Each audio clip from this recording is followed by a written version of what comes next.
Gustavo Montero, queremos escucharte. Sí, un año de una conmoción que nos alteró a todos y que alteró a la política argentina, pero también un año de impunidad, hay que decirlo en esos términos, lo que significó un parteaguas en la política de nuestro país. En términos generales se habla de la ruptura del pacto democrático, en términos de la vuelta a la violencia política como parte del paisaje cotidiano en nuestro país y la vuelta al magnicidio, al intento de magnicidio. Y no casualmente ni en cualquier momento se produjo esta situación. Es una de las primeras cosas que podemos reponer escuchando el audio que escuchábamos anteriormente, que fue un momento clave de la política de nuestro país, que básicamente tenía que ver con un debate abierto en el contexto del actual gobierno respecto de cuál era el horizonte de posibilidades que se abría en el marco de debates internos sobre un balance de hasta dónde se había llegado en el gobierno, cuáles eran los temas pendientes, pero también de una cierta contraofensiva por parte de la derecha, económica, política, después de lo que fue la pandemia, con el reverdecer de estos movimientos que hoy encontramos, con un fuerte liderazgo de Milei, consolidado como el candidato más votado. En ese caldo de cultivo se discutía cuál era el horizonte político del desemboque para el campo popular. Fue justo en ese escenario donde comenzó una espiral de violencia que arrancó por la pata judicial. Recordemos lo que fue el juicio sobre Cristina Fernández de Kirchner, esos 10 días de alegatos del fiscal Luciani que se transformaron como una especie de tribuna de yo acuso, un fiscal completamente salido de lo que es la formalidad de la tarea de fundamentar una acusación y en todo caso dar lugar a la defensa, esa diatriba que convocaba la movilización de las propias bases de la derecha al domicilio de la propia Cristina Fernández de Kirchner, donde se fue generando un escenario de cerco mediático, de cerco político, donde se buscaba construir formalmente la idea de que Cristina estaba aislada, que estaba sancionada jurídicamente, proscripta políticamente, pero a su vez aislada por estos sectores de esta derecha violenta que ya habían venido cultivando una serie de acciones durante la pandemia, con las bolsas mortuorias, con la guillotina, con el fuego impune, sobre, ¿no?, la Casa Rosada. Pero la reacción en ese momento del campo popular fue una contradiscusión sobre el escenario de la casa de Cristina para cuidar la casa de Cristina. Recordemos en ese momento la intervención de la policía de la ciudad de Buenos Aires, la misma policía que hace menos de 3 semanas participó en el asesinato de un manifestante a horas de las elecciones. Esa misma policía reprimió a los sectores que se manifestaban en apoyo a Cristina, reprimió a dirigentes políticos, reprimió al hijo de Cristina, Máximo Kirchner, cuando intentó acercarse para ver a su madre en ese contexto de disputa, y en ese contexto aparece el intento de asesinato contra Cristina como una especie de doblar la apuesta en términos de la disputa que se estaba viviendo en ese momento. Y lo digo para reponer el contexto en el que esto se produjo, que no fue un contexto cualquiera y que buscó, digamos, de una manera brutal, sacar de la cancha a Cristina. Se la había sacado de la cancha en términos de demonizarla, se la pretendió sacar de la cancha en términos de la proscripción jurídica, y después la señal fue clara de sacarla físicamente de la cancha, como una señal que va más allá de la violencia física, que también es importante, sino que tiene que ver con quitar de la cancha un horizonte de posibilidad para el campo popular en la Argentina, en el marco de los debates que se estaban dando respecto de cuál era el horizonte de posibilidad. Así que el primer significado político tiene que ver con esto, ¿no?, con eliminar una posibilidad de salida frente a la crisis política que atravesaba el gobierno en ese momento, para poner al campo popular a la defensiva. Y lo segundo que tenemos que decir es respecto a lo que mencionamos de la impunidad, ¿no? Un año de impunidad respecto de cómo se construyó lo que significó ese atentado. Desde un primer momento se intentó instalar esta metáfora de el lobo aislado, el loquito suelto, una bandita de 3 personas que estaban un poquito desequilibrados mentalmente y que cometieron una locura que era parte como de que se cebaron entre ellos. desconociendo los vínculos que claramente empezaron a aparecer poco tiempo después que se supo, con sectores de la política y sectores del empresariado. Los vínculos con los sectores de la política están claramente a la luz de todo lo que ha sido la proliferación de estos grupos, que en un principio aparecían como marginales, grupos de una violencia política que antes estaba inhibida en su expresión pública. No es que no existían en la Argentina, pero estaba inhibida su expresión política, su expresión pública, su discurso y su accionar, producto de un cierto consenso social de que había cosas que no se podía hacer.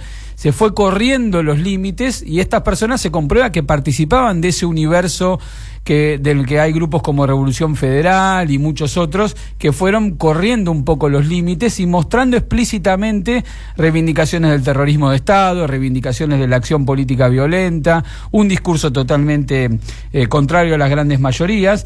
Y por otro lado, el vínculo con los sectores de la oposición política y de la oposición empresaria.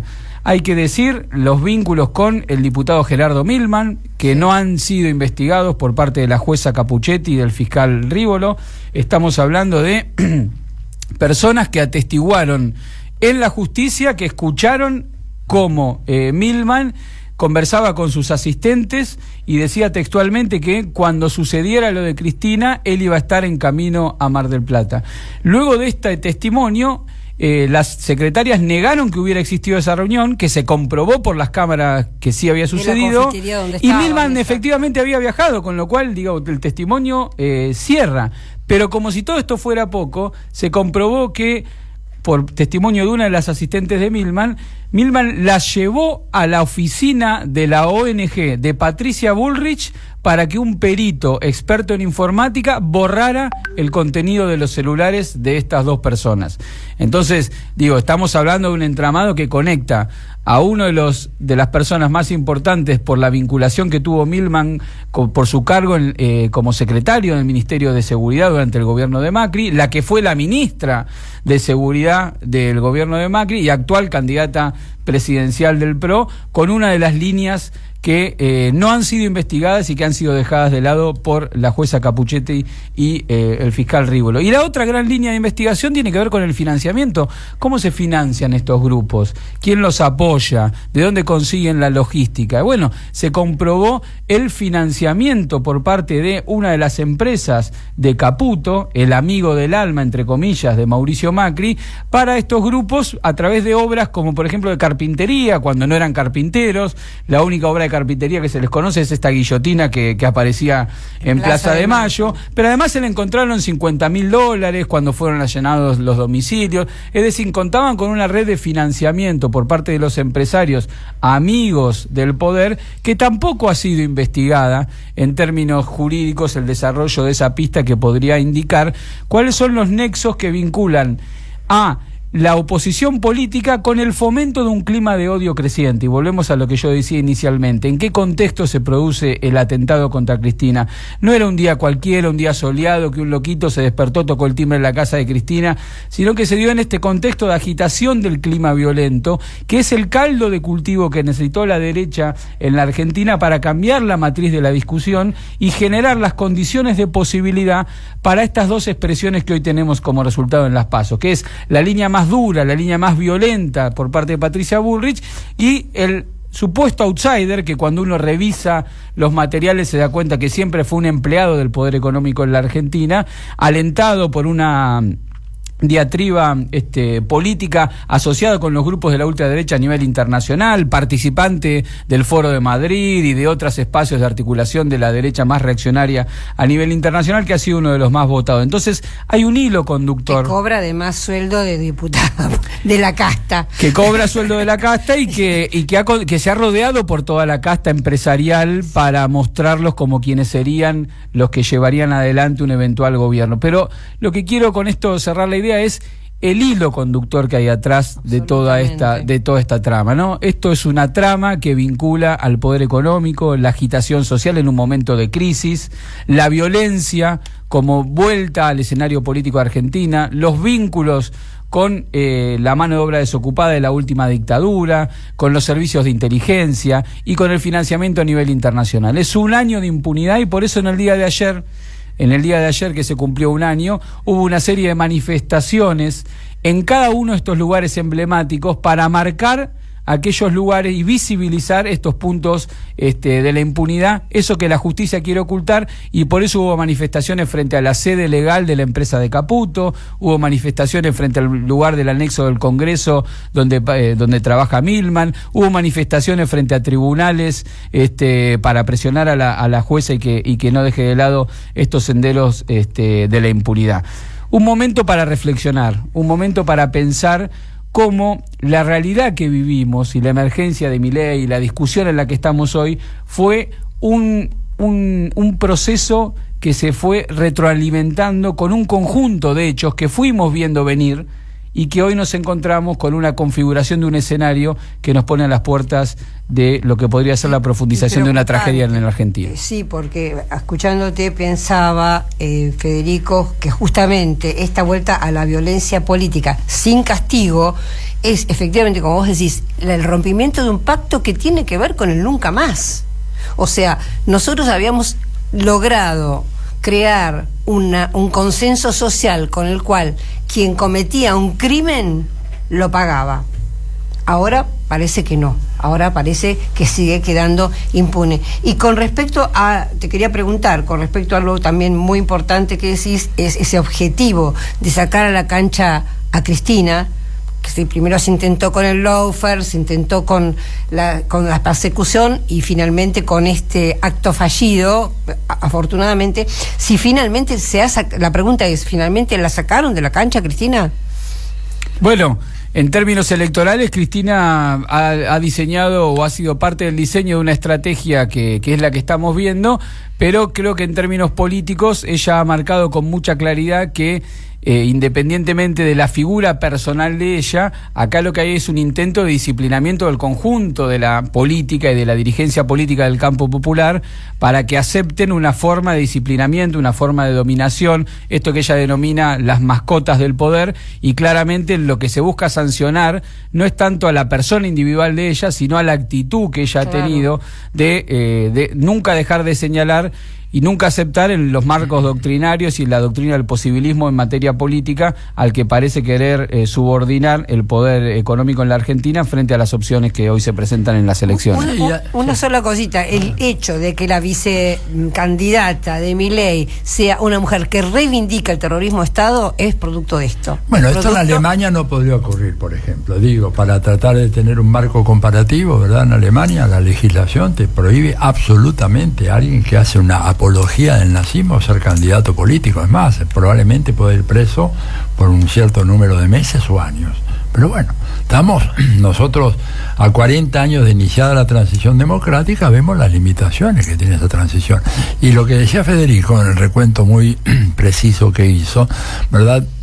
Es como en la Argentina tenemos un problema gravísimo con el Poder Judicial. Porque, de vuelta, en una democracia consolidada, la jueza Capuchetti y el fiscal Rivolo están los dos en juicio político, defenestrado, y no sé si no terminan en prisión. Y acá, sin embargo, siguen, ¿verdad?, siendo cómplices de todo esto. Han destruido pruebas. Todavía, sí. A Milman todavía no lo llamaron, me parece que a declarar. Se perdieron 6 celulares. Escuchá, y pasó un año, Federico, pasó un año.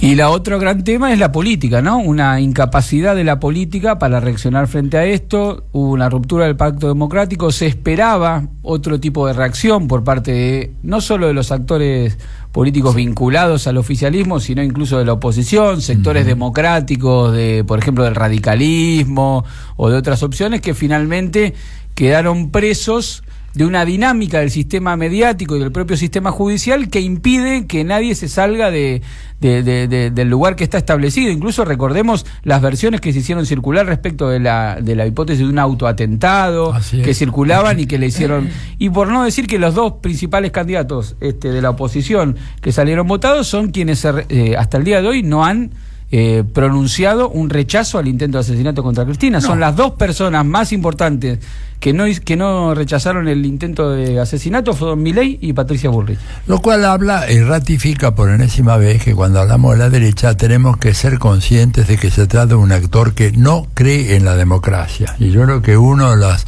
ingenuidades que hemos cometido nosotros en el campo nacional y popular y la izquierda, el centro izquierda, el progresismo, es apostar a que hay una derecha democrática. No la hay, fíjate que no la hay. Lo que dice Federico, lo que decías vos, Telma, es absolutamente indiscutible.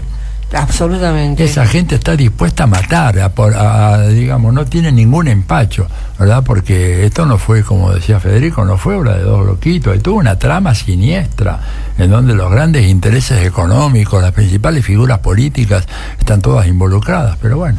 Y de hecho le están privando al pueblo argentino tener una candidatura que el pueblo quisiera. O sea, no solamente le quitan a Cristina la posibilidad, nos quitan a nosotros la posibilidad de elegirla a ella, que es el otro atentado contra la democracia, ¿verdad?